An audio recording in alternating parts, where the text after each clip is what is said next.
तर बघा remote sensing हा सगळ्यात सोपा आणि सगळ्यात अवघड दोन्ही पण आहे. कारण जर नाही समजलं नाही कन्सेप्ट तर एका दिवसात विसरून जाते सगळं. तर याच्या सगळ्या कन्सेप्ट आपण व्यवस्थित समजून घेऊया.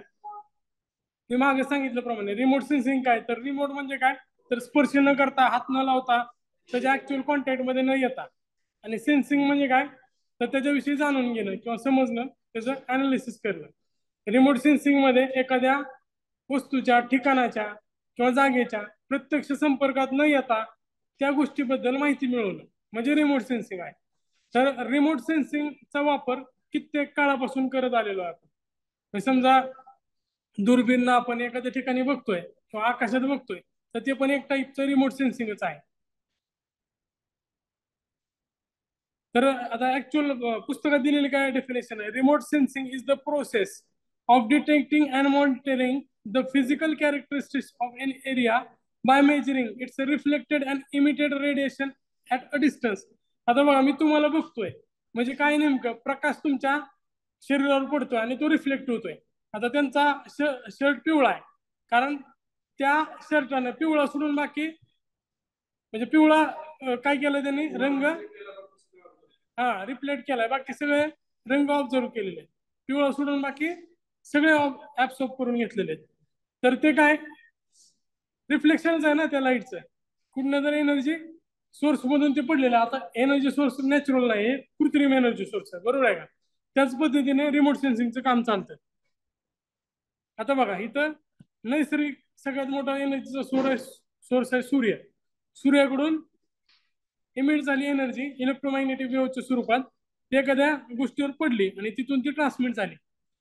त्यामध्ये खाली मी टप्पे सांगितले, त्यानुसार दोन टाईप पाडले जातात. आता सध्या ह्या लाईट मुळे काय दिसत असेल मला, तर ते काय झालं ऍक्टिव्ह. पॅसिव्ह म्हणजे काय, जिथं सूर्याचा वापर केला जाईल. पॅसिव्ह आणि ऍक्टिव्ह मध्ये काय फरक आहे, सूर्याचा वापर केला जातोय तिथं पॅसिव्ह असेल, आणि जिथं ऍक्टिव्ह आपण स्वतः इलेक्ट्रोमॅग्नेटिक वेव्ह वापरतोय तर तिथं काय झालं इलेक्ट्रोमॅग्नेटिक रेडिएशन म्हणतो त्याला, ईएमआर सोर्स. ईएमआर सोर्स म्हणजे काय, इलेक्ट्रोमॅग्नेटिक रेडिएशनचा सोर्स. कारण हे सगळे लाईट आहे ते इलेक्ट्रोमॅग्नेटिक रेडिएशनच्या स्वरूपात आहे. आता खाली एकदम व्यवस्थितपणे दिलेला आहे. पहिला टप्पा काय असेल, एनर्जी सोर्सचा. सूर्यापासून एनर्जी इमिट झालेली आहे, इलेक्ट्रोमॅग्नेटिक रेडिएशन ते एका ठिकाणावर पडलेले आहेत. आता तिथून काय होतं, ते रिफ्लेक्ट होतील, काही डागावर रिफ्लेक्ट होतील, काही त्या ठिकाणावर रिफ्लेक्ट होतील. ते कुठे जातील, सेन्सरकडे, बरोबर आहे का. हे सगळे टार्गेट आहेत, रेडिएशन टार्गेटवर पडतील, टार्गेटवरून सेन्सरकडे जातील, सेन्सरवरनं ते जमिनीवर किंवा पृथ्वीवर असणाऱ्या प्रोसेसिंग स्टेशनकडे जातील. प्रोसेसिंग स्टेशनवरून त्या गोष्टी अनालाइज केल्या जातील आणि अनालाइज करून ते आपल्या ऍप्लिकेशनवर पाठवले जातील. जसं आपलं जीपीएस किंवा आपण जे मॅप बघतोय, मॅप दिसतं ना, आता आपल्याकडे रिअल टाइम दिसत नाही. आर्मीचे वगैरे जे ऍप्लिकेशन आहेत त्यांना रिअल टाइम दिसू शकते त्या गोष्टी, कुठं काय आहे. त्यांना जर सर्व्हिलन्स करायचं असेल तर ते रिअल टाइम बघू शकतात त्या. जसं आपण सीसीटीव्ही बघतोय तसं ते रिअल टाइम सॅटेलाइटचा वापर करून किंवा रिमोट सेन्सिंगचा वापर करून सुद्धा बघू शकतायत. तर ते परत ऍप्लिकेशनकडे परत पाठवलं जातं. तर ही सगळी प्रोसेस रिमोट सेन्सिंग मध्ये चालते. आता याचा वापर कशासाठी होईल, तर सर्वेक्षणासाठी सगळ्यात जास्त होतो. त्यामध्ये दोन टाईपचे आहेत, एक ब्लॅक अँड व्हाईट आणि एक रंगीत. ते आपण पुढे बघूया. रंगीतला पॅनक्रोमॅटिक असं म्हटलं जातं. आता इथं प्रश्न बघूया काय, कोणत्याही घटकाचा किंवा वस्तूच्या प्रत्यक्ष संपर्कात न येता माहिती मिळवणे संकलित करणे त्या तंत्रास काय म्हणतात. एकदम फुल टॉस प्रश्न होता, रिमोट सेन्सिंग.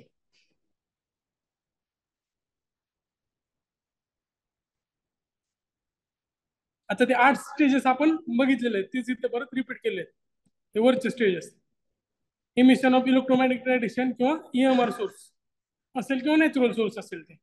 त्यानंतर हे सगळं आपण आत्ताच बघितलं होतं. शेवटी सगळ्यात त्या ऍप्लिकेशनवर पाठवलं जातं. सुदूर संवेदनामध्ये जेव्हा पृष्ठभागावर ऊर्जा पडते, आता इंग्लिशमध्ये वाचतो मी, the remote sensing which of 3 forms of interaction then that can take place when energy strikes or incident upon the surface. आता सुरुवातीला काय होईल,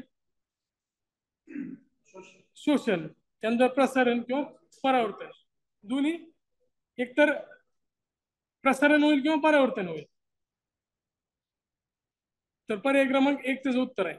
असोसिएशनचा काय संबंध नाही, ऍब्सॉर्ब होणार आहे. कलर मी आता सांगितलं, माझं पांढरा कलर का दिसतोय? पांढऱ्या कलर मध्ये काय असतात, बऱ्यापैकी सगळेच कलर रिफ्लेक्ट होत असतील तर त्याला पांढरा कलर दिसतो. आता एखाद्याचा लाल कलर दिसतोय तर लाल सोडून बाकी सगळे ते ऍब्सॉर्ब करताय, बाकी तर रिफ्लेक्ट करताय. आता ऍडव्हान्टेज आणि डिसएडव्हान्टेज काय तर हे बोलबच्चन आहेत सगळे, तुम्हाला तुमच्या लॉजिक नुसार कळेल. प्रोसेसिंग डाटा लार्ज एरियाज, जास्त मोठा प्रदेश आहे, किंवा provide data very remote and inaccessible areas. आता एखादं जंगल आहे, रिमोट आहे, तिथं तुम्ही आतमध्ये जाऊ शकत नाही, किंवा समुद्रातल्या एकदम कुठं सेंटर काय अडचण आली असेल, एखादी समजा नाव असेल ती अडकली असेल, भरकटली असेल, तर त्यावेळेस पण त्याचा वापर करता येऊ शकतोय. हे सगळं तुम्ही वाचून घेऊ शकता, हे परत सांगायची काही गरज नाही. असं पण तुम्हाला ते वाचून बोरच होणार आहे. आपण जे महत्वाच्या गोष्टी आहेत त्याकडे जाऊया. आता डिसएडव्हान्टेज मध्ये आहे ना, त्याला स्किल लेवल एक प्रकारचे लागते, त्यासोबत क्रॉस व्हेरिफिकेशन करता येत नाही, डाटा मल्टिपल सोर्सेस पासून तयार होतो त्यामुळे कन्फ्युजन होते, त्यानंतर त्याच्यामध्ये काही एरर येऊ शकतात. बरोबर आहे का? टेक्निकल गोष्टी आहेत, त्यामुळे एरर येऊ शकतात. हवाई छायाचित्राचे परीक्षण करताना जवळजवळच्या हवाई छायाचित्राच्या जोडीला स्टेरिओस्कोप म्हणतात. आता स्टेरिओस्कोप काय असतो हे पुढच्या ह्याच्या सिलेबस मध्ये कव्हर होईल. दोन इमेज जर ओव्हरलॅप होत असतील, ते चिटकून बघायचे असतील ते स्टेरिओस्कोपी मधनं बघू शकतो आपण. ओव्हरलॅपिंग म्हणजे काय? आता फोटो काढताना बघा, तुम्ही असं कॅमेरा फोटो काढला, असा काढला, परत असा काढला, 30% भाग दोन्हीमध्ये कॉमन आला. हे जर आपण एकत्रित बघितले, आपण पॅन क्रोमॅटिक व्ह्यू पण असतो, आपण त्याला पॅन व्ह्यू म्हणतो. असा पूर्ण आपल्या मोबाईल मध्ये असतो ना, फिरवून बघायचा आणि असं एक लहान फोटो तयार होतो ओव्हरलॅपिंग होऊन. तर तसं ते स्टेरिओस्कोप मधून मिळतं.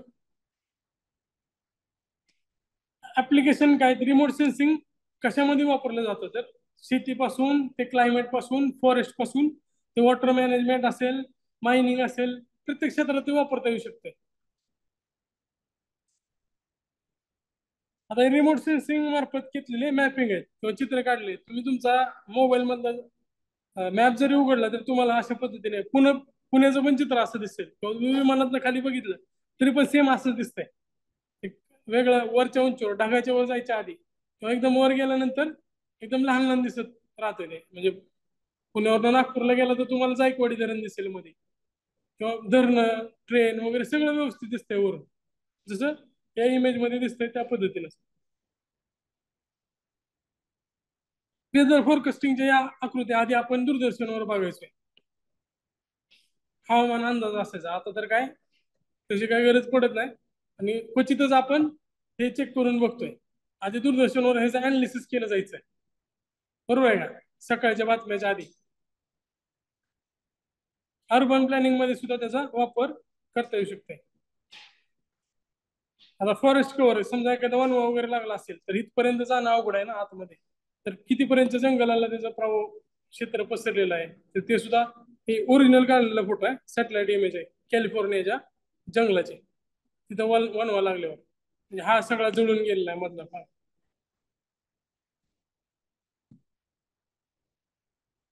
आता स्कॅटरिंग ऑफ एनर्जी हे महत्वाचं आहे. ही कन्सेप्ट कळल्यानंतर आपल्याला माय आणि रिले स्कॅटरिंग या दोन्ही मधला फरक समजू शकेल.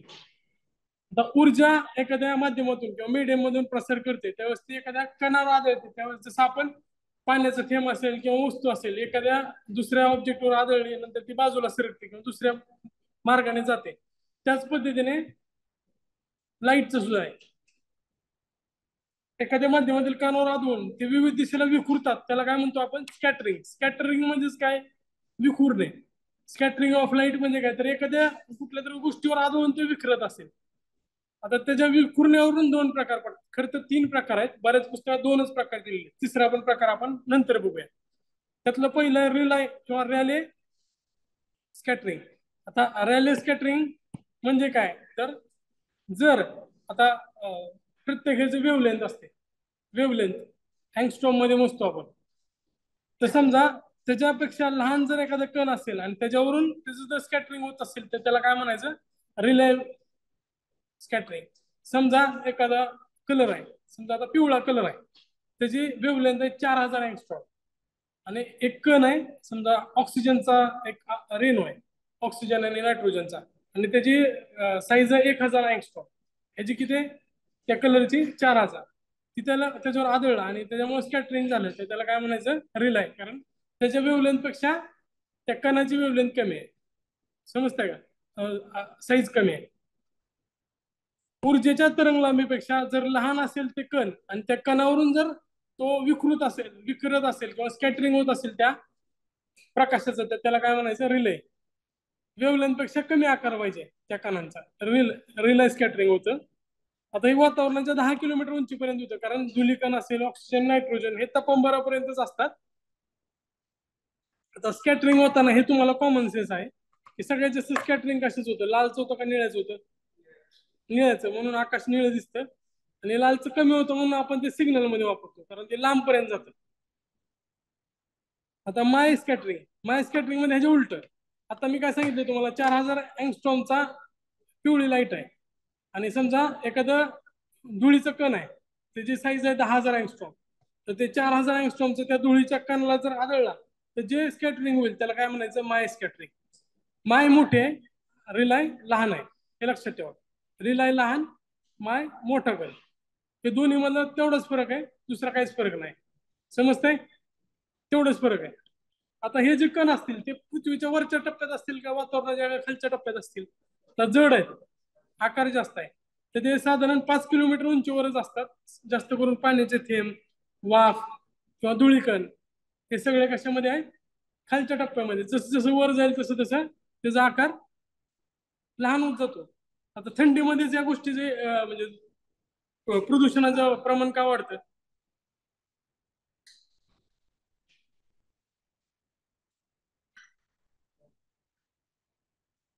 बरोबर आहे. ह्युमिडिटी वाढलेली असते आणि वातावरणाचे जे कण आहेत ते धुळीकणाला सोबत घेतात आणि ते खालच्या साईडला हेच पसरवतात. आता हे दव काय महत्वाचे आहेत, कारण ह्याच्यामुळेच आपल्याला परत धुके किंवा पांढरट सगळं दिसतं. त्याला म्हणतात नॉन सिलेक्टिव्ह स्कॅटरिंग.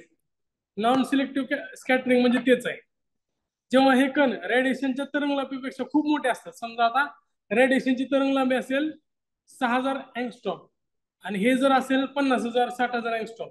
आता हवेमध्ये दव आहेत, थंडी आहे, धुकं पडल्यासारखं आहे, आणि समजा बाकीच्या प्रदूषणाची कण सुद्धा आहेत, तर ते पाणी काय करतं, त्या कणाला जाऊन चिटकतं आणि त्याची साईज वाढवतं.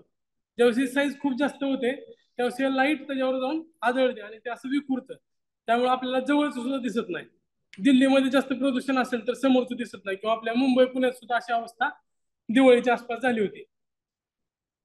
तर हे कशामुळे परिस्थिती वाईट बनते, तर पाणी त्याला एकाच ठिकाणी ठेवण्यास मदत करतं आणि थंडी असल्यामुळे ते खालच्या थरातच राहतात आणि प्रदूषणाची जी पातळी आहे ती वाढते. आणि इथं जी धुक्यामध्ये किंवा ढग पांढरं दिसणे असेल, हे सगळ्या गोष्टी कुठल्या स्कॅटरिंग मध्ये जास्त होतात, नॉन सिलेक्टिव्ह स्कॅटरिंग. तर हे लक्षात ठेवा, हे बऱ्याच पुस्तकात नॉन सिलेक्टिव्ह स्कॅटरिंग दिलेला नाहीये, फक्त रिले आणि माय दिलंय. दरवर्षी आयोगाला पण विचारून बोर झाले ना, आता सध्या प्रदूषणाचं प्रमाण जास्त असल्यामुळं नॉन सिलेक्टिव्ह स्कॅटरिंग वर प्रश्न येऊ शकते पुढच्या टप्प्यात. आता थोडं तुम्हाला ह्याच्यामध्ये आकृतीमध्ये दाखवलं मी आत्ताच. आता बघा, आता रिलाय मध्ये मी काय सांगितलं तुम्हाला, माय मोठी, रिलाय बारका. आता ह्याची जे अँगस्ट्रॉमची लेंथ आहे, लॅम्बडा म्हणजे काय असतो, तर या दोन ह्याच्यातलं अंतर, बरोबर आहे का, दोन पिक्स मधला किंवा दोन ट्रफ मधला अंतर म्हणजेच काय, एक वेवलेंथ. तर त्याचं जे अंतर आहे त्याच्यापेक्षा जर गॅस मॉलिक्युल जर लहान असेल, तर त्याच्यामुळे जी स्कॅटरिंग होणार आहे तर ते रिलाय स्कॅटरिंग होणार आहे. जर हे डायमीटर मोठा असेल, स्मोक डस्ट असेल, तर गॅस मॉलिक्युल बऱ्यापैकी असतो, नायट्रोजन, हायड्रोजन, ऑक्सिजन, त्याचे जे कण आहेत त्याच्यावरून रिलाय स्कॅटरिंग होते. स्मोक आणि डस्ट ह्याच्यावरून जे होते ती माय स्कॅटरिंग होते, कारण वेवलेंथ पेक्षा हे मोठे असणार डायमीटर. नॉन सिलेक्टिव्ह म्हणजे काय, तर वॉटर वेपर सारखे जे मोठे गोष्टी असतील त्याच्यामुळे जे स्कॅटरिंग होतं त्याला म्हणतो आपण नॉन सिलेक्टिव्ह स्कॅटरिंग. सकाळी जे पडणारा धुकं आहे ते काय, कुठल्या प्रकारचं आहे, नॉन सिलेक्टिव्ह, कारण तिथे काय असणार आहे, वॉटर मॉलिक्युल असतात. पुढे आलेला प्रश्न आहे, धूळ, परागकण, धूर आणि पाण्याची वाफ यामुळे कोणत्या प्रकारचे स्कॅटरिंग होते. आता बघा, त्यावेळेस विचारलेलं आहे पाण्याची वाफ. आता जर त्यावेळेस कुणी जर ऑब्जेक्शन घेतलं असेल तर हा प्रश्न कदाचित कॅन्सल झाला असता, कारण ह्याच्यामध्ये नॉन सिलेक्टिव्ह स्कॅटरिंग असं उत्तर जास्त अपेक्षित होतं. कारण नॉर्मल गोष्ट आहे. पराग कण आहेत किंवा धूळ आहे, धूर आहे आणि पाण्याची वाफ आहे. ह्याच्यामध्ये धुराचे कण तर मोठे असणार आहेत. धुराचे जे कण आहेत ते त्या वेव्हलेंथ पेक्षा तरी किमान मोठे असणार आहेत. किंवा पाण्याची वाफ आहे, तर वाफ मध्ये पाण्याचे किती कण होतात किंवा किती लहान ड्रॉपलेट आहे त्याच्यावर डिपेंड आहे. तरी पण साधारण ह्याचं नॉन सिलेक्टिव्ह स्कॅटरिंग असं उत्तर पाहिजे होतं बरेच ह्याच्यामध्ये. तेच उत्तर असेल, पण कुणी ऑब्जेक्शन त्यावेळेस घेतलं नसेल, त्यामुळे ते उत्तर राहिलं असेल. पण दोन्ही स्कॅटरिंग होऊ शकतात, मात्र रिले होऊ शकत नाही. रिले कट करता येईल तुम्हाला. सुदूर संवेदनावर विकिरणाचा विपरीत परिणाम कशामुळे होतो किंवा आता ह्याचा इफेक्ट कसा होणार आहे. समजा वर्ण किंवा साधे आपले फोटो असतील, फोटो सुद्धा काढणं अवघड जाणार आहे जर तिथं विजिबिलिटी कमी असेल तर.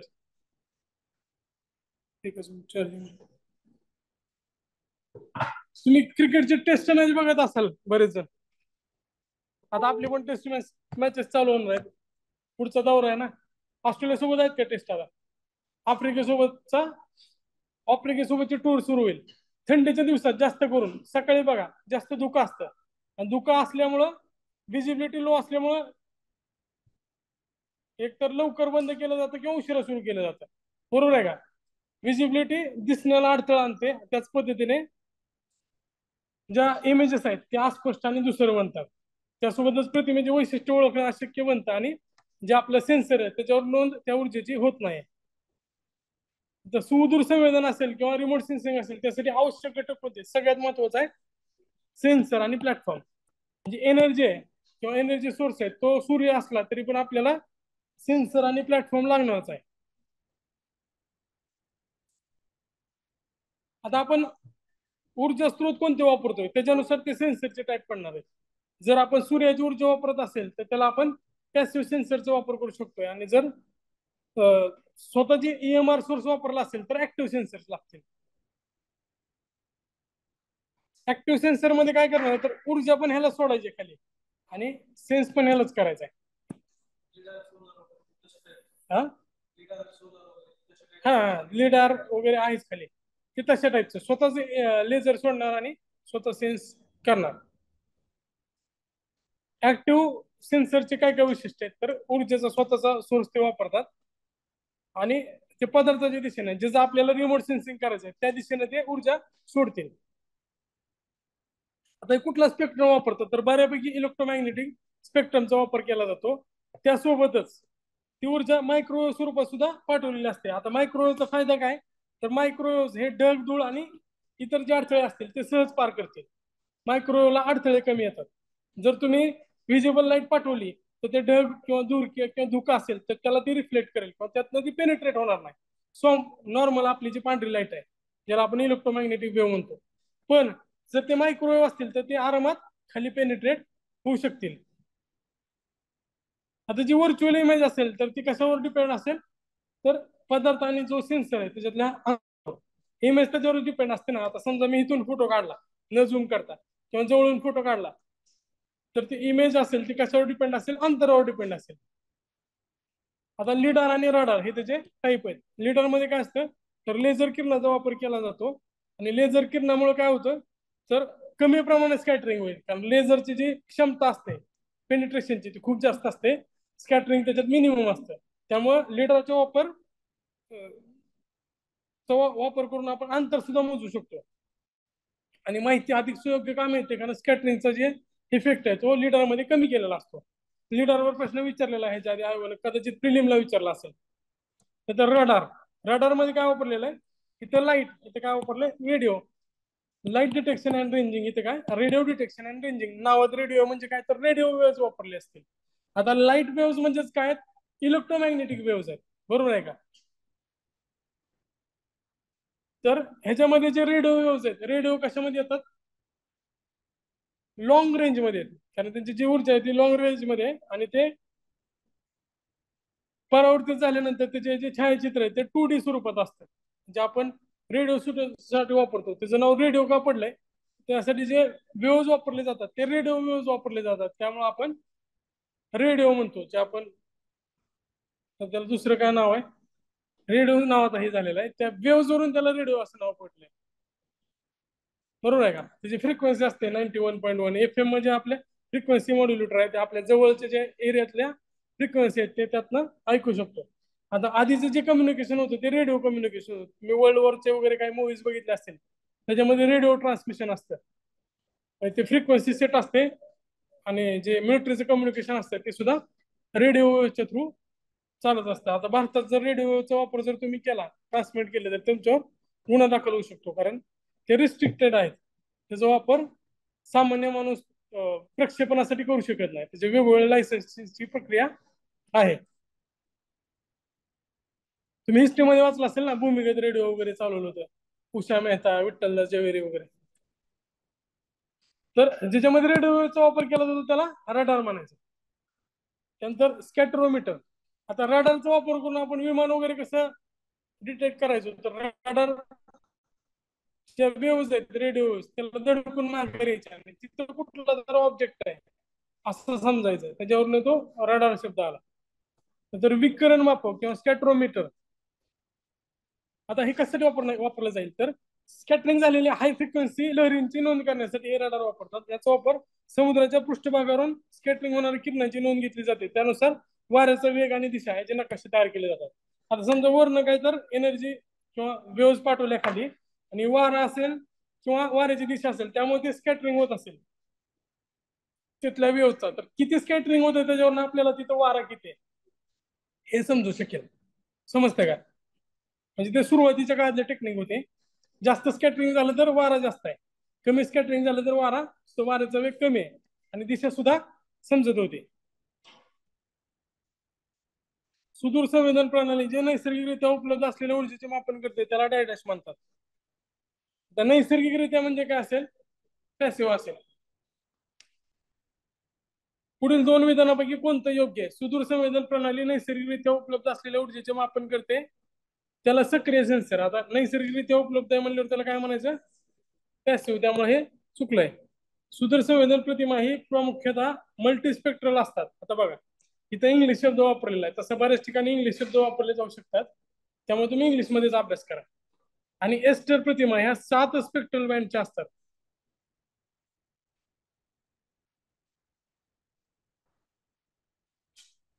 आता ते मल्टीस्पेक्ट्रल असतील असंच नाही, बरोबर आहे का? कॉमनली मल्टीस्पेक्ट्रल असं असतात, मुख्यतः म्हणलेलं आहे त्यांनी. मल्टीस्पेक्ट्रम असतील असं नाही, ब्लॅक अँड व्हाईट पण असतात, ते वेगवेगळ्या टाईपचे असतात. त्यामुळं हा ह्यामध्ये ते चुकीचं आहे. पर्याय क्रमांक एकही नाही, दोन्ही पण चुकीचे आहेत. नंतर आता पुढे जाऊया आपण, पॅसिव्ह सेन्सर. आता पॅसिव्ह एकदम सोपं आहे.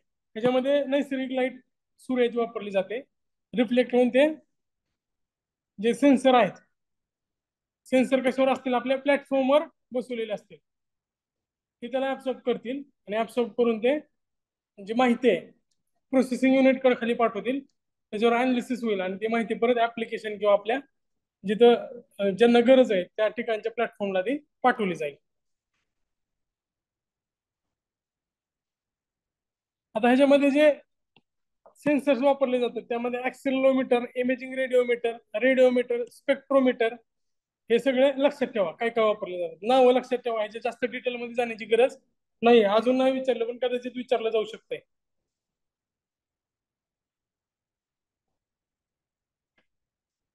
निष्क्रिय संवेदक म्हणजेच काय? पॅसिव्ह सेन्सर कोणते कोणते आहेत? तर ऍक्सिलरोमीटर, imaging रेडिओमीटर, रेडिओमीटर, spectrometer.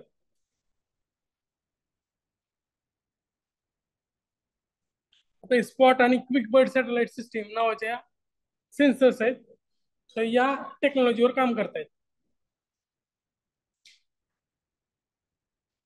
Spot and quick bird उपग्रह प्रणाली ही निष्क्रिय सुदूर संवेदनाची उदाहरण असते. आता आपल्याला प्रश्न पडलाय म्हणून मी ते एक्झाम्पल दिलाय. आता असे जर प्रश्न असतील तर ते आउट ऑफ बॉक्स असणार आहेत, त्यामुळे जर माहित नसेल तर त्याला बरोबर पकडायचे बऱ्यापैकी.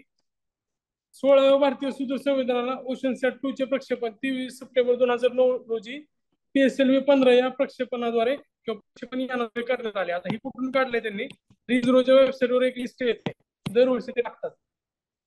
ते अंतराळ क्षेत्रातील प्रगती म्हणून ते लिस्ट दरवर्षी अपलोड करतात.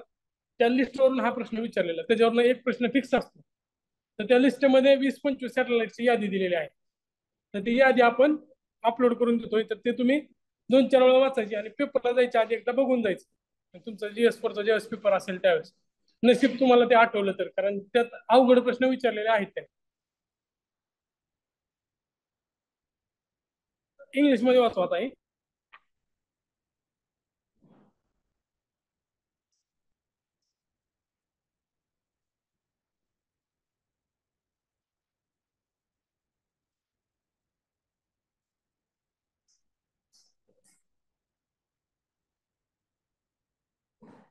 बघा, कन्सिडर द फॉलोइंग स्टेटमेंट्स. विधान बघा.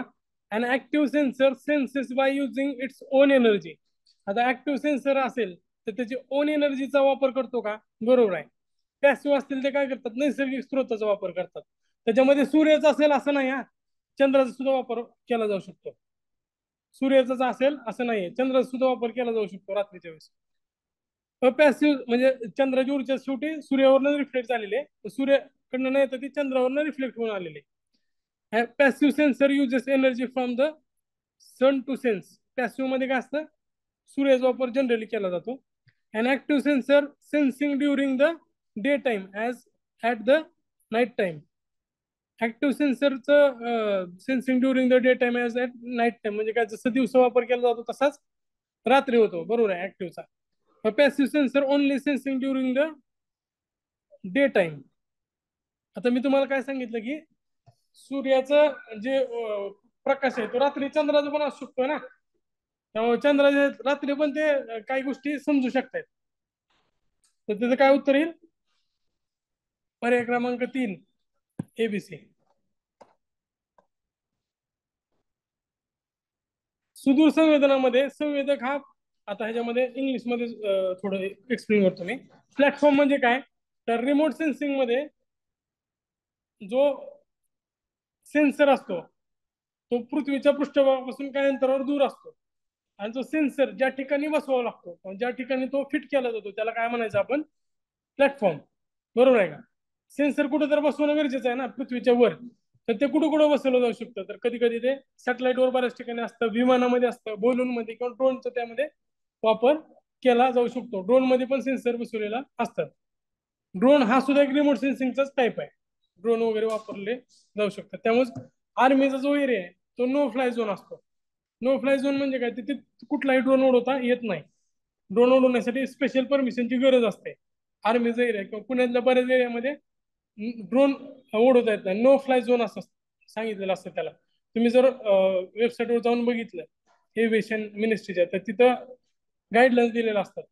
आता युट्यूबमुळे बरेच ड्रोन उडवणारे किंवा लग्नामध्ये प्री वेडिंग शूटला ड्रोनचं नवीन फॅशन निघालं किंवा तुमच्या गावात यात्रा असेल तर तिथं बघून उडवावं लागतं ते नो फ्लाय झोन आहे का. नसेल तर मग त्याच्यावर लिगल ऍक्शन होते. आता टाईप ऑफ रिमोट सेन्सिंग सगळं सोपं टाईप कोणतं आहे? तर हवाई छायाचित्रण. आपले जे माजी मुख्यमंत्री त्यांनी वारीवर एक पुस्तक छापलं होतं, वारीचे जे फोटो काढले होते. मग त्यात राज ठाकरे आहेत ते चित्रकार आहेत आणि उद्धव ठाकरे आहेत ते फोटोग्राफर आहेत. म्हणजे हे सगळे श्रीमंताचे शौक आहेत. चित्रकार असू दे किंवा ज्याचं पोट भरलंय तेच चित्र काढू शकते आणि ज्याचं पोट भरलंय तोच फोटो काढू शकते. तर ते हवाई छायाचित्रण फोटो हे एक प्रकारचं रिमोट सेन्सिंग सगळ्यात बेसिक टाईप आहे. हवाई छायाचित्रण, एरियल फोटोग्राफी. आता त्याची सुरुवात कोणी केली बघा? लाउंड सेट किंवा लाउसडेंट सॉरी लाउसडेंट या फ्रेंच अभियंत्याने किंवा फ्रेंच इंजिनियरने या तंत्राचा वापर केला होता मोजमाप करण्यासाठी. लाउसडेंट. त्यामुळं त्याला फोटोग्रामेट्रीचा जनक म्हणतात. जगातील फोटोग्रामेट्रीचा जनक कोण आहे? लाउंडस्टेट. आता रिमोट सेन्सिंगचा हा एक टाईप आहे फोटोग्रामेट्री. मागे एक प्रश्न आला होता, त्यात एक ऑप्शन होता ते अर्ध बरोबर होतं. प्रत्यक्ष संपर्कात न येता माहिती गोळा करणे म्हणजे फोटोग्रामेट्री आहे, पण त्याच्यापेक्षा मोठं आणि जास्त बरोबर उत्तर कोणतं आहे? Remote sensing. रिमोट सेन्सिंगचा फोटोग्रामेट्री हा हवाई छायाचित्रणचा एक प्रकार आहे. बरोबर आहे का? त्याच्यामध्ये अजून सॅटेलाइट रिमोट सेन्सिंग हा दुसरा प्रकार आहे. आता काय केलं जाईल? आता जे प्लॅटफॉर्म आहे आपला, प्लॅटफॉर्म कशावर पण बसवलेला असू दे, तो ड्रोनवर असू दे, बलूनवर असू दे किंवा विमानावर असू दे, तिथे कॅमेरा बसवायचा आणि तिथून फोटो काढायचे. हे सोपं आहे सगळ्यात. आता त्यात अधिक प्रिसिजन येण्यासाठी कॅमेरा बसवलेला असतो. तो पदार्थाकडून होणारे जे रिफ्लेक्शन आहे ती किरणे फोटो फिल्मवर पाडतो.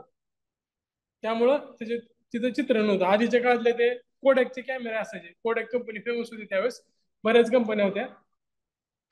तर ते फिल्म असायची आणि ती फोटो काढल्यानंतर फिल्मवर ते यायचं. आपण ते धुवून आणायचं असं म्हटलं जायचं. प्रत्येक गावाकडे तिथं फोटोग्राफीचे वेगवेगळे दुकान असायचे. आता ते तर गायबच झालेले आहेत. तर तिथं ते काही ठिकाणी लॅब असायच्या, काही ठिकाणी ते स्वतःच व्हायचे. व्हायचे म्हणजे काय, तर त्याचे रूपांतर परत त्या फोटोमध्ये केलेलं असायचं. ते एवढं क्लिअरिटी वगैरे नसायची त्यावेळेस त्या फोटोमध्ये. पण फोटो कधी तर काढले जायचे, महिन्यातनं किंवा काही जणांचे वर्षातनं. बऱ्याच जणांचे फोटो पण नसतील लहानपणाचे, विशेष प्रसंगी काढले जायचे. तर त्या कॅमेरा रोल निगेटिव्हचा वापर त्यावेळेस केला जायचा. पण आता तिथं फोटोग्राफी पण मध्ये सुद्धा डिजिटल फोटोग्राफी आलेली आहे. बरोबर आहे का? आता या गोष्टी नाहीत, त्यावेळेस त्यांनी तशा पद्धतीने केले असतील. फिड्युशियल मार्क तिथं असायचे, त्याच्यामुळं फोटो किंवा आपण पण फोटो काढताना तुम्ही जर ऑपरेट केला असेल तर त्याच्यावर असं प्लसचं चिन्ह असायचं. किंवा आता नवीन जे फोटो आलेले त्याच्यामध्ये असा गोल येतो, बरोबर ते तोंडाला चेहऱ्याची तिथे तो अटॅच करतो. आणि कॅमेऱ्यामध्ये कसं असायचं, असं प्लस आणि बाजूचे असे कोपरे असायचे. त्या चिन्हावरून आपल्याला फोटो कुठे येतोय ह्याचा अंदाज यायचा सेंटर पॉईंट घ्यायला. तर त्याला फिड्युशियल मार्क असं म्हटलं जायचं. आधीच्या फोटोमध्ये असायचं लेन्समध्ये. आता ह्याच्यामध्ये अडचण काय, की फोटो काढताना जो प्लॅटफॉर्म आहे तो सरकता असणार आहे. बोलून असू दे, विमान असू दे किंवा ड्रोन असू दे, तो एका ठिकाणी स्थिर आहे का, तो असा सरकतोय. आणि चित्रण काढताना काय होईल, एक फोटो आणि दुसरा फोटो ह्याच्यामध्ये काही फोटो मधला भाग आहे तो सेम येईल. म्हणजे असा फोटो काढलाय परत पुढे गेला, असं काढला परत पुढे गेला, त्याच्यामध्ये जो 30% भाग आहे तो 30% भाग कॉमन आला. आणि या कॉमन भागला काय म्हणतात, ओव्हरलॅप. पुढच्या फोटोमध्ये जो ओव्हरलॅप सेम आलेला फोटो आहे त्याला फॉरवर्ड ओव्हरलॅप असं म्हटलं जायचं. आणि असाधारणपणे ओव्हरलॅप टक्केवारीमध्ये दर्शवला जायचं. 60% पर्यंत ओव्हरलॅप असायचं. त्यामुळे स्टेरिओस्कोप मध्ये जर बघितलं तर 3D दिसायचे. जसं बर्ड आय व्ह्यू म्हणजे वरनं जसं दिसतं, जसं विमानात दिसतं खाली, त्या पद्धतीने हे फोटो दिसेल जर स्टेरिओस्कोप मधनं बघितलं तर. आता आपण साधारण आपली जी मूवी असते, आता सध्या तर डिजिटलच प्रोजेक्टर आहे. त्याच्या आधी जर तुम्ही बघितलं असेल आधीच्या काळातल्या थिएटरमध्ये असे मोठी रील असायची. आता पण त्या ह्याच्यामध्ये दाखवलेलं असतं, ते रील असे गोल फिरायचे. स्पीडनुसार ते चित्र पुढं पुढं सरकले जायचे. हे फोटोज असतात ना त्याच्यामध्ये. जर तुम्ही काढून जर बघितलं तर ते एक एक एक एक एक फोटो असायचा आणि ते स्पीडमध्ये फिरवल्यामुळं ते चित्र तयार व्हायचं. तर स्टेरिओस्कोप म्हणजे त्याच पद्धतीने असतं. व्हिडिओ जसं तयार होतो तसंच तो व्ह्यू त्याच्यामधनं दिसेल. आता हे सगळं एनसीआरटी मधून कॉपी पेस्ट केला. बरेचसे प्रश्न एनसीआरटी मध्ये विचारले, मी वर एनसीआरटी पण लिहिलेला आहे. त्यामुळे तुम्ही पुस्तक जर वाचला तर बऱ्यापैकी गोष्टी यामध्ये कव्हर झालेल्या आहेत. त्याच्या बाहेर बऱ्यापैकी जाणार नाही, म्हणजे तुम्ही बऱ्याच वेळा रिव्हिजन केलं तर. आणि जे बाहेर गेलेले प्रश्न असतील ते तुमच्या लॉजिकवरून तुम्ही ते सोडवायचे.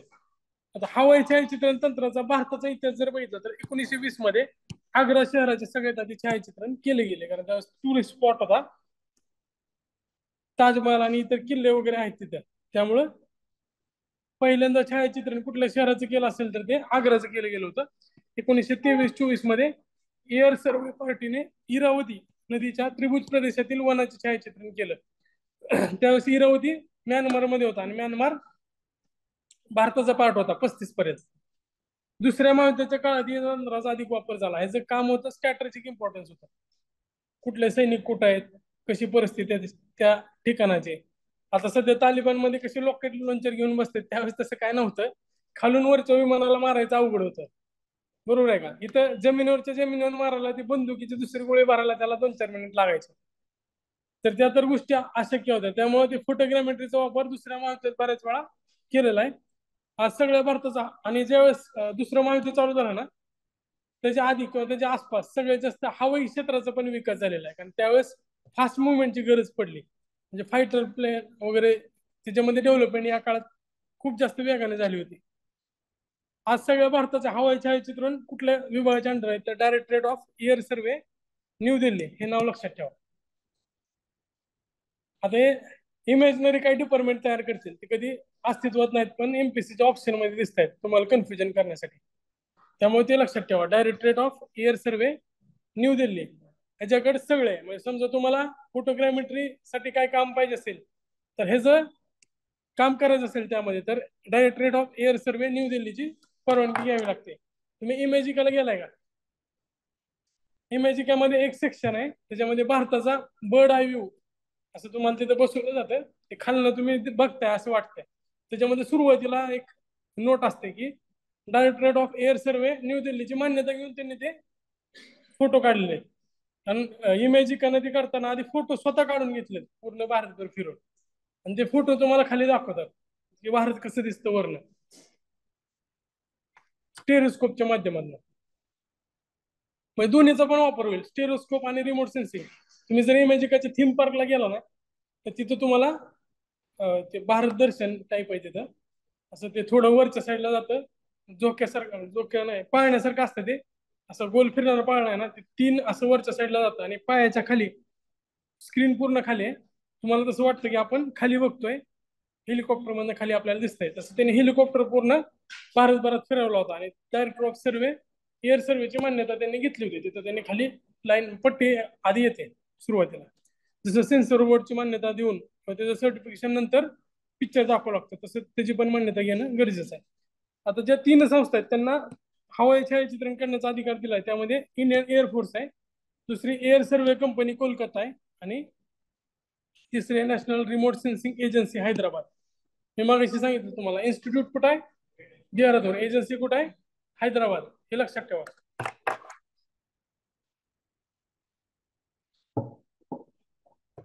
ह्याच्यावर प्रश्न बऱ्याच वेळा आलेला आहे. Agency Hyderabad, institute Dehradun. Air force आणि एअर सर्वे कंपनी कोलकाता या दोघांना सुद्धा अधिकार आहेत हवाई छायाचित्रणाचे.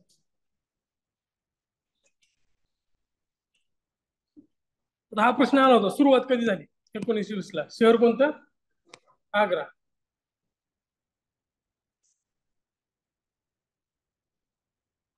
आता हे सगळं आपण बघितलेलं आहे. परत अजून एकदा आता हे जे पॉइंट आहेत हे आपण डायरेक्ट डायग्राम मध्ये बघूया. नडरी पॉइंट पासून आता बघा,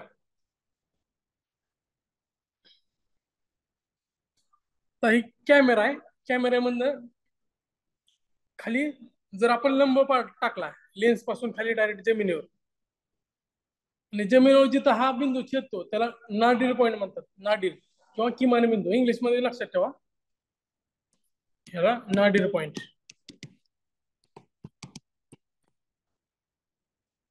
आता त्रिमितीदर्शक ह्याला इंग्लिश मध्ये लक्षात ठेवा पर्स्पेक्टिव्ह पॉईंट.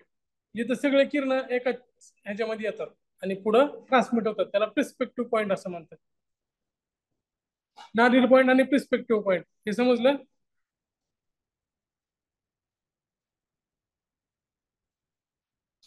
त्यानंतर आता प्रिन्सिपल पॉईंट. आता हे जे फोटो प्लेन आहे, फोटोची प्लेन आहे, वरचं प्रतल आहे, तिथं जे सेंटर पॉईंट आहे त्याला काय म्हणायचं? Principal point. प्रिन्सिपल पॉईंट आणि पर्स्पेक्टिव्ह पॉईंट ह्याच्यामधलं जे अंतर आहे त्याला म्हणायचं प्रिन्सिपल पॉईंट डिस्टन्स किंवा प्रिन्सिपल डिस्टन्स. समजतंय? Principal distance. आता सुरुवातीला बघूया, नाडीर पॉईंट म्हणजे जमिनीवरचा पॉईंट, ह्याच्याविषयी काय कन्फ्युजन आहे? प्रिन्सिपल पॉईंट म्हणजे काय तर आपल्या इमेजचं जे प्लेन आहे, इमेजचा जो प्रतल आहे त्याच्यावरचं सेंटर पॉईंट म्हणजे काय? Principal point. खालचा पॉईंट नाडीर पॉईंट, आणि मधला जिथं सगळे किरण एकत्रित छेदतात ते काय? Perspective point. समजतंय?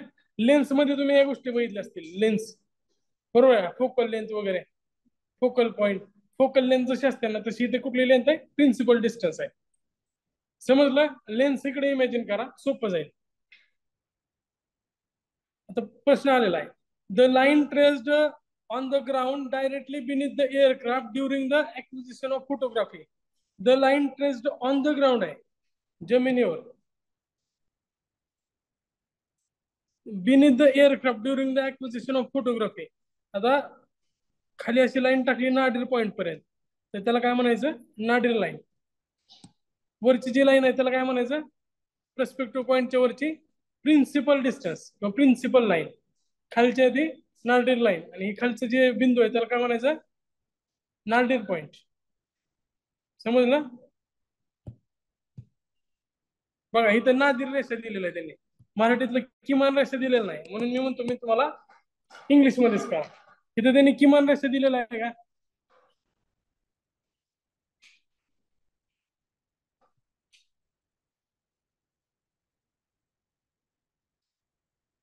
आता फोटोग्राफचे टाईप कोणते आहेत? आता फोटोग्राफीचा ऍक्सेस कसा आहे त्यानुसार त्याचे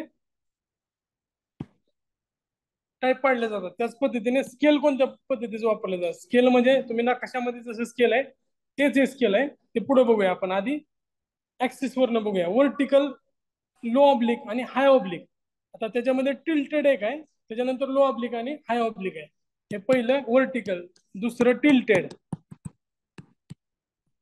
तिसरं लो ऑब्लिक आणि चौथं हाय ऑब्लिक. आता कशावर ना बघा, जर एकदम सरळ असेल तर त्याला काय म्हणायचं? वर्टिकल. वर्टिकल प्रॅक्टिकली शक्य नाहीये, कारण ते म्हणजे आता समजा हिथून आहे ना, मी फोटो काढताना फक्त असा हलवलं तर जास्त फरक पडणार नाही. पण ही समजा खाली 1000 मीटर किंवा एक किलोमीटर खाली आहे, थोडं जरी हल्लं तर अँगल किती हलतो तो खाली, बरोबर आहे का? थोडा जरी फरक पडला तर तो खूप हलणार आहे. त्यामुळे ते वर्टिकल काढणं खूप अवघड आहे. म्हणजे 90 डिग्री खाली जो नाडीर लाईन आहे ती 90 डिग्री खाली नाही जाणार. सॅटेलाइटला पण शक्य नाही, कारण पृथ्वी स्वतःची कर्वेचर आहे आणि तो पण मुव्हिंग आहे. स्वतःच कर्वेचर आहे पृथ्वीच्या सरफेसला, त्यामुळे अवघड आहे. आता त्याच्यामध्ये आहे ना, लंबरूप कधी बनायचं तर त्याला त्यांनी एक थोडंफार हे दिलेलं आहे. आता एक मिनिट.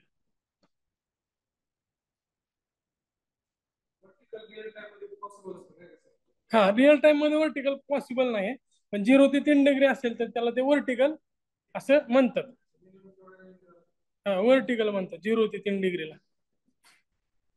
पण वर्टिकलचं प्रॉपर डेफिनेशन काय तर 90 डिग्रीच पाहिजे बरोबर. आणि जर तो कल्ला असेल, समजा तो 15% जर कल्ला 3% असेल, 3 डिग्री पर्यंत, तर त्याला काय म्हणायचं? वर्टिकल. 3 ते 15 असेल तर त्याला काय म्हणायचं? टिल्टेड. 3 ते 15 असेल तर त्याला टिल्टेड. आता इथे बघा, लो ऑब्लिक इथे दिलेला आहे, हाताने काढलेल्या आकृती. लो ऑब्लिक कारण जमीन अशी सरळ नसणार आहे, वाकडी तिकडे असणार आहे खाली, बरोबर आहे का? आणि कॅमेराचा तो ऍक्सेस तशा पद्धतीने वर्टिकलला असं दिसेल. तुम्ही स्विमिंग पूल मध्ये बरेच जणांनी कधी तर गेले असतील, वॉटर पार्कला तर गेला असेल कमी, खालच्या फरशा अशाच असतात, बरोबर आहे का? तुम्ही असं उभारून बघितलं तर तुम्हाला असं दिसतंय. त्यानंतर खाली अशी उडी मारली नाकात पाणी जायचं आधी, तेव्हा ते असं दिसतं. आणि एका कोपऱ्यात उभारून जर बघितलं ना स्विमिंग पूल, तर हाय ऑब्लिक मध्ये असं दिसतं. अशीच असते इमेज. बघा तुम्ही पाण्यात, बघा तुम्ही, हे तशा पद्धतीने दिसतं, तिरकं सरळ. आणि वर्ण वर्ण उडी टाकायच्या आधी असं दिसतं पाणी, बरोबर असं नितळ असतं. आतमध्ये जाऊन जर बघितलं तर असं दिसतं, आणि खालून बघितलं असं वाकून तर हाय ऑब्लिक ना ते दिसतंय. आता यात आपल्याला अँगल फक्त पाठ करायचं. लो ऑब्लिक मध्ये 15 ते 30 असतील, त्यानंतर जर तर ते 30 डिग्री पेक्षा जास्त असतील आणि 60 डिग्री पर्यंत असेल तर त्याला काय म्हणायचं? हाय ऑब्लिक.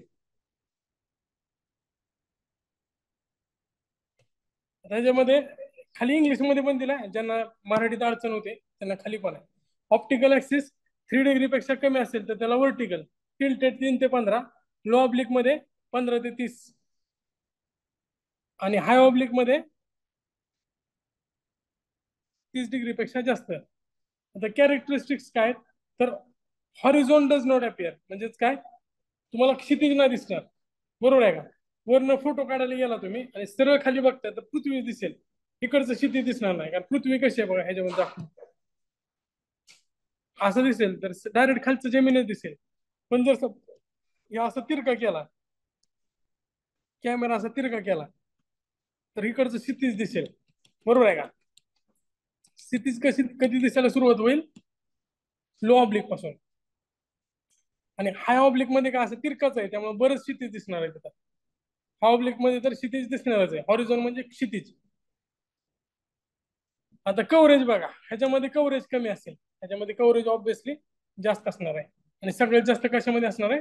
हाय ऑब्लिक मध्ये असणार आहे. आता ह्याच्यामध्ये shape of the area square. आता आपण स्विमिंग पूलचं उदाहरण घ्यायचं, समोर नदी असं बरोबर चौकोन चौकोन दिसतात. ट्रॅपोझॉइडल कुठं दिसतील? लो ऑब्लिक, तिरकं बघितल्यावर. आणि हाय ऑब्लिक मध्ये पण ट्रॅपोझॉइडलच दिसतील. असं असा शेप म्हणजे काय? ट्रॅपोझॉइडल. त्यानंतर फोटोग्राफिक स्केल ह्याच्यात युनिफॉर्म आहे, बरोबर आहे का? स्केल बरोबर आहे, ह्याच्यामध्ये स्केल बिघडते, इथं मोठं दिसतंय आणि बाकीच्या ठिकाणी ते लहान दिसतंय, ह्याच्यामध्ये पण स्केल बिघडलेले आहे. आता difference in comparison to the map, ह्याच्यामध्ये डिफरन्स मॅप आणि ऍक्च्युअल ग्राउंड मध्ये कमी असणार आहे, त्याच पद्धतीने ते खाली पण असेल, ह्याच्यामध्ये डिफरन्स असणार आहे, कारण आपण जे जवळचा एरिया तो मोठा दिसेल आणि पुढचा लहान दिसेल तिरकं केल्यानंतर कॅमेरा. आता ऍडव्हान्टेज काय तर वर्टिकल मॅपिंग साठी इम्पॉर्टंट आहे, मॅपिंग साठी स्केल न बिघडणं गरजेचं आहे. हे कशासाठी इम्पॉर्टंट आहे? रिकॉन्सियस किंवा सर्वेसाठी किंवा स्ट्रॅटेजिक इम्पॉर्टंट आर्मी वगैरेचे जे सर्वे असते. आणि हाय ऑब्लिक तुम्हाला विश्लेषण करायचं असेल एखाद्या एरियाचा आणि लार्ज एरिया बघायचा असेल तर हाय ऑब्लिक फोटोग्रामेट्री महत्वाचे आहे.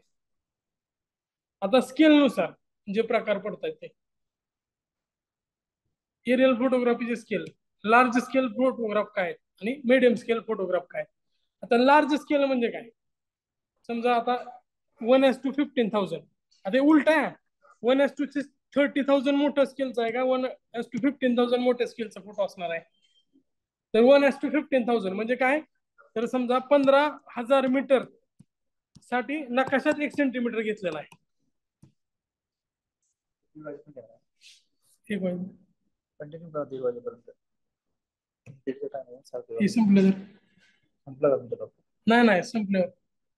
ठीक आहे 1:30 वाजेपर्यंत अजून 15 एक सवाल आले का सर? 1:30 वाजेपर्यंत पोहोचेल. बघू आता हे संपायला पाहिजे ना, परत पेपर पण हे टॉपिक संपलं म्हणजे पार्ट संपू द्या. अर्धा तास लागेल ना, 15 मिनिट.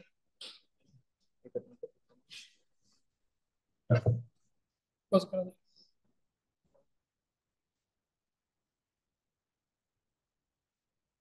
पॉज करा, पॉज रेकॉर्ड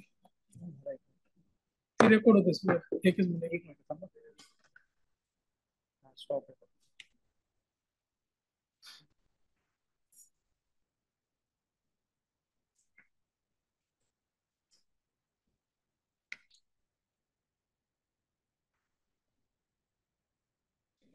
तर बघा एरियल फोटोग्राफी मध्ये large scale photograph, large scale मध्ये काय असणार आहे, 1 सेंटीमीटर बरोबर 15,000 मीटर घेतलं. समजा आपल्याला आहे ना पुण्यातल्या शिवाजीनगर सदाशिवपेठ आसपासच्या प्रदेशाचं नकाशा तयार करायचा आहे, त्यावेळेस मी काय केलं, 1 सेंटीमीटर बरोबर 15,000 मीटर घेतलं, त्यावेळेस नकाशा अशा पद्धतीने दिसेल, बरोबर आहे का? 1500 घेतो मी, 15,000 पेक्षा 1500 मीटर. 1500 मीटर घेतल्यामुळे काय होईल, समजा आपल्या शनिवारवाडा आहे, शनिवारवाड्याचे जे एरिया आहे तो 500 मीटरचा समजूया आपण, म्हणजे अशी लांबी समजूया 500 मीटर. तर काय होईल, स्केल चेंज करून घेतो समजेल अशा पद्धतीने, ही परत बघूया आपण, समजेल अशा पद्धतीने तुम्हाला एकदा स्केल घेतो.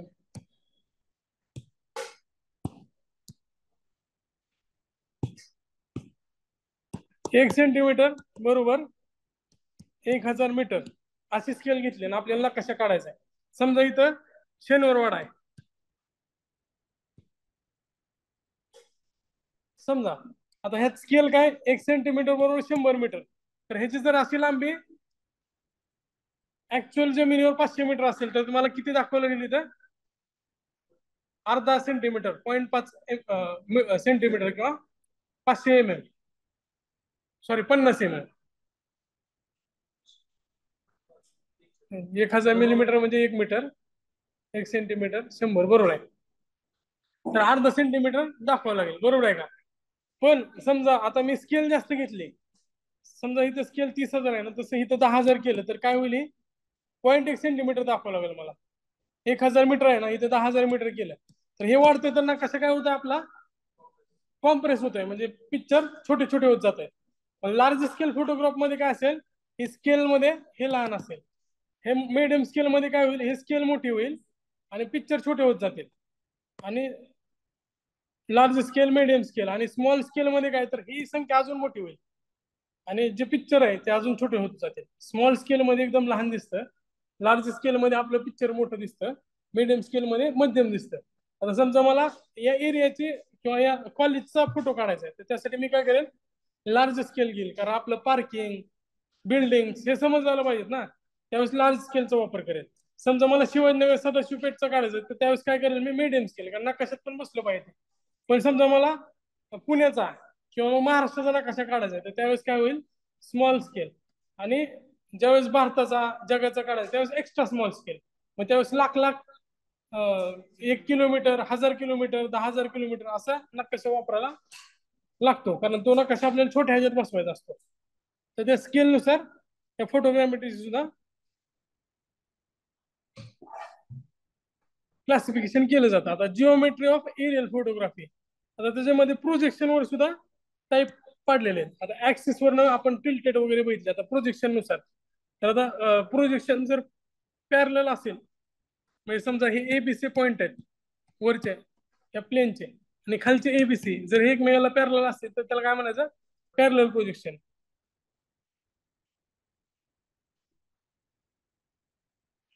ऑर्थोगोनल पण असतं ते त्याच पद्धतीने असतं. त्यामध्ये त्या दोन्हीमध्ये त्याचे जे अंतर कोण आणि क्षेत्रफळ ह्याच्यामध्ये फरक पडत नाही.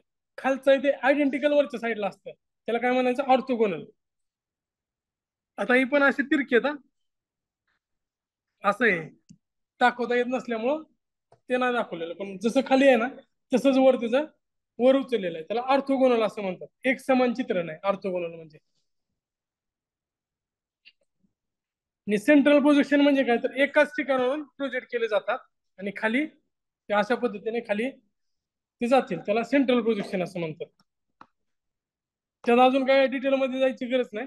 आता ब्लॅक अँड व्हाईट फोटोग्रामेट्री आणि कलर फोटोग्राफी. आता ब्लॅक अँड व्हाईट मध्ये काय तर डार्क आणि फिकट आपण जसं ब्लॅक अँड व्हाईट फोटो काढत होतो त्याच पद्धतीने ते आहेत. आता ह्याच्यामध्ये लक्षात काय घ्यायचं तर रोगराई मृदा आर्द्रता ह्यासाठी हे महत्वाचे. आर्द्रतेचं प्रमाण जर अधिक असेल तर जास्त किरणांना शोषून घेईल ते. समजा तुम्ही जर शेवाळी भाग असेल आपल्याला पण डोळ्याला बघा तर ते जास्त डार्क दिसतंय, कारण काय करतं ते जास्त किरणांना शोषून घेत आहे आणि कमी माघारी पाठवत आहे. जास्तीत जास्त शोषून घेतल्यानंतर ते काय दिसतील गडद. आणि एकदम स्वच्छ पाणी असेल तर ते जास्त चमकतं, कारण काय तर ते जास्त रिफ्लेक्ट करतं शोषून कमी घेतं. तसंच या फोटोवर सुद्धा आहे. जर स्वच्छ असेल तर ते लाईट येतील, जर तिथे गढूळ किंवा जास्त आर्द्रता असेल तर ते काय येतील गडद येतील. सिंपल आहे हे. फोटोग्रामेट्री एकदम सोपं आहे. आता पुढं आपल्याला कलर फोटोग्राफ खर्चिक आहे, मात्र आपल्याला जर जास्त क्लिअरिटी पाहिजे असेल आणि अधिक माहिती असेल पाहिजे असेल तर हे महत्वाचं आहे. ह्याच्यानुसार आपल्याला त्या कलरनुसार युट्रोफिक्शन कोणत्या लेवलला झालं. युट्रोफिक्शन म्हणजे काय तर जास्त शैवाल वगैरे वाढणं जलपर्णी वाढणं. जर तिथं त्या पद्धतीने जास्त युट्रोफिकेशन असेल तर प्लवंगाचं प्रमाण अधिक आणि मासेमारीसाठी ते योग्य अशा आपण इकॉनॉमिकल गोष्टीसाठी फायनान्शियल गोष्टीसाठी सुद्धा या फोटोग्रामेट्रीचा वापर करू शकतोय. नंतर इन्फ्रारेड फोटोग्राफी. आता इन्फ्रारेड मध्ये कलर बदलत आहेत, मात्र इन्फ्रारेडचा वापर कशासाठी केला जातो तर समजा उष्णता वगैरे असेल ते आपण कलरनं नाही ओळखू शकत, मात्र इन्फ्रारेड नुसार आपल्याला हीट वगैरे समजू शकते. इन्फ्रारेड कॅमेरा आपण जंगलात पण वापरतोय. इन्फ्रारेड कॅमेरामुळे ना एखादं प्राणी वगैरे असेल तर त्याच्या अंगातली हिट आणि बाजूची हिट ह्याच्यामध्ये डिफरन्स असतो, त्यामुळे ते वेगळ्या कलर मध्ये दिसतात. एखाद्या ठिकाणी उष्णतेचे झरे असतील किंवा ज्वालामुखी प्रवण प्रदेश असेल तर त्या ठिकाणी होणाऱ्या हालचाली आपल्याला इन्फ्रारेड कॅमेऱ्याच्या साह्यानं सहज दिसतील. किंवा अरे चालू केलं का चालू आहे समजतंय. तर इन्फ्रारेड कॅमेरा आपल्याला उष्णतेसाठी उष्णतेच्या माध्यमातून जे थर्मल इन्फ्रारेड रेज निघतात त्याची नोंद करण्यासाठी महत्वाचं आहे. त्यामुळे प्राणी वगैरे आपण गवतात लपलेले असतील किंवा कुठे असतील ते शोधण्यासाठी ह्याचा वापर करू शकतोय. इन्फ्रारेडचा थर्मल साठी सुद्धा फायदा आहे आणि अंधारात सुद्धा त्याचा वापर होतो. विजिबल लाईटचा वापर फक्त दिवसा करता येऊ शकतो, रात्री त्याचे लिमिटेशन येतात. साधा आपलं जे सीसीटीव्ही आहे त्याच्यामध्ये पण रात्री इन्फ्रारेडचा वापर केला जातो, कारण ते अंधार असताना इन्फ्रारेडनं आपण फोटोग्रामेट्री शक्य होते. हवाई छायाचित्रणाचे फायदे काय तर टाइम फ्रीजिंग ॲबिलिटी आहे, कारण ते एकदा कॅप्चर केलं तर तो काळ त्या कॅमेऱ्यात कैद होऊ शकतो. बरोबर आहे का. तुमच्या लहानपणामध्ये तुम्ही कसं दिसत होता तर तो त्या फोटोमध्ये कैद झालेला आहे. तो भूतकाळ त्यामध्ये कैद होतो. त्याचा वापर आपल्याला पुढे रेकॉर्ड म्हणून सुद्धा करता येऊ शकतो. जसं 2005 ला वन हक्क कायदा आला आणि त्याच्यानंतर बरेच कायदे अंतर्गत दावे यायला लागले. माझी तिथं जागा होती, मी तिथं जमीन कसत होतो, माझं घर होतं ते आता माझ्या नावावर करा. त्यासाठी मग वन विभागानं या फोटोग्रामेट्रीची मदत घेतली. जे सॅटेलाइटचे जुने नकाशे होते त्या नोंदी तपासल्या आणि जर खरंच त्या ठिकाणी त्यांना तशी तिथं माहिती आढळली तर ते वन दावे त्यांनी सोडवण्यास ती मदत झालेली आहे. तर हे महत्वाचं उदाहरण आहे. आधीचे जे सॅटेलाइट इमेजेस आहेत त्याचा वापर केला त्यांनी. तर ब्रॉड इन सेन्सिटिव्हिटी, आपल्या डोळ्याला एखाद्या गोष्टी दिसत नाहीत पण ते फोटोमध्ये बरोबर कॅप्चर होऊ शकतात. त्यामुळे सीसीटीव्ही आपण सिक्युरिटीसाठी सुद्धा वापरतोय. त्यानंतर 3 डायमेन्शनल पर्स्पेक्टिव्ह, हे जे छायाचित्र आहेत ते 3D असतात. त्यामुळे बुक तिथलं जे टेरेन आहे ते व्यवस्थित आपल्याला दिसू शकतोय.